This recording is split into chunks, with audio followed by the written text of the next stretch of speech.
Hello and welcome to episode 2 of Develop Me's podcast, In Transition.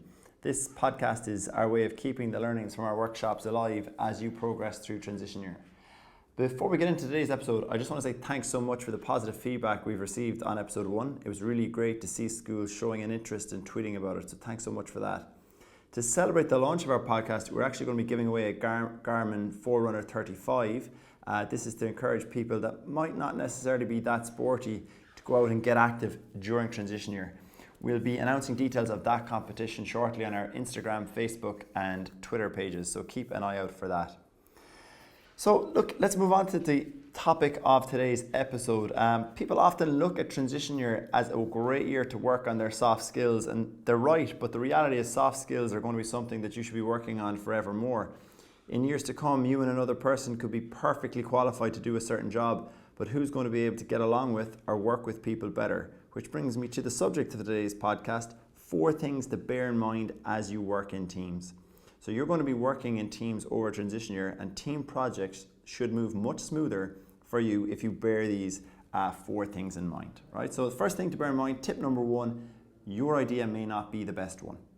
So very often when we hear of an upcoming project, our mind can start thinking about it long before we actually sit down with the group. We start thinking about what we should focus on in the project, etc. For example, if we're forming groups for the enterprise competition, we might have already decided what product we're going to make or service we're going to provide, how we're going to go to the market, etc. When we go into our project groups, we've almost decided how everything is going to go. Then all of a sudden, other people have opinions, and we start to see these different opinions as an inconvenience we need to sit through before eventually we've convinced everyone that they should do what we've decided on. The problem, of course, is that everyone has already settled on their own ideas, and the key thing to remember is to move forward in any project with the best idea, and that might not necessarily be your idea. So listen to the different ideas and actually consider them. Don't pretend to listen, actually listen and consider them properly. Okay, so that would be tip number 1. Your idea may not be the best one. Second thing to bear in mind, tip number 2, resolve conflict before moving on. So this is something we talk about at one of our workshops, Solving the Problem of Tom's Canyon Ford. So conflict is actually a good thing if it involves openly discussing different ideas like we've referred to in tip number 1. We need to be careful though in how we settle on the final strategy or focus of a group project. I can get my idea over the line by way of having a dominant personality, or you can get a sense of satisfaction nearly having, inverted commas, won the debate. But what happens if you move on now with a worrying proportion of the project team still silently dissenting or disagreeing with you? It can have very negative consequences. And Patrick Lencioni, in his book, The 5 Dysfunctions of a Team, talks about this very well.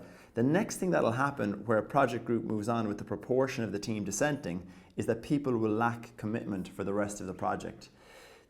They may not continue to say it or refer to it, but effectively they've started down a road of not caring how the project goes, as they don't feel the strategy is the correct one.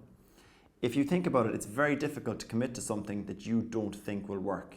In fact, you don't just think it won't work, you've already decided, as far as you're concerned, you know it won't work.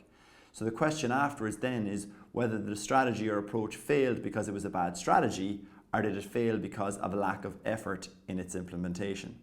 Okay, so take any team preparing for a major game. Okay, so the manager might lay out a strategy, and if players silently disagree, it's pretty much certain now that the strategy will fail.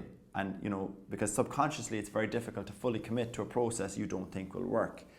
So the question is, did it fail because it was a bad strategy, or did it fail because we didn't actually fully believe in it and commit to implementing it? So the lesson is to encourage debate and don't just try and rush people into agreeing. In some companies I've worked with, they even have a policy of disagreeing and commit.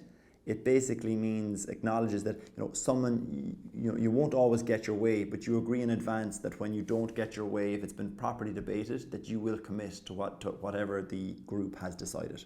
So that's tip number 2, resolve conflict before moving on. Third thing to bear in mind is to keep the group's common goal front and center. Now, this will really help you to do number 1 and number 2, right? So keep the group's common goal front and center. So look, take for example, a Young Social Innovators project, right? So what is social innovation first and foremost? Social innovation is the practice of using creativity to develop solutions which improve the well-being of people and society. And an awful lot of transition year groups, transition year programs involve taking part in the Young Social Innovators, right? YSI. So a social innovator is someone who uses their creativity and talents to make a difference. Working with others in a team, you explore an issue of concern, get to understand it, and come up with an idea and do something innovative to address that concern. So one project I saw recently on their website was one where students were trying to get people to reduce their carbon cup print. So the focus here was on reducing the number of people using disposable cups and encouraging them, encouraging a culture of using reusable products. So that's the goal. The goal isn't to do that by my approach or by your approach and for us to debate it. The goal is for us to come up with an approach that will be most effective in tackling that challenge, right? So that is the goal, right? Nothing else.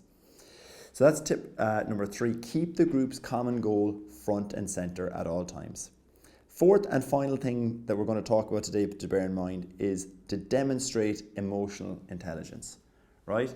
The project is going to move much smoother if in the whole process you actually take responsibility to mind everyone else's feelings and not just your own.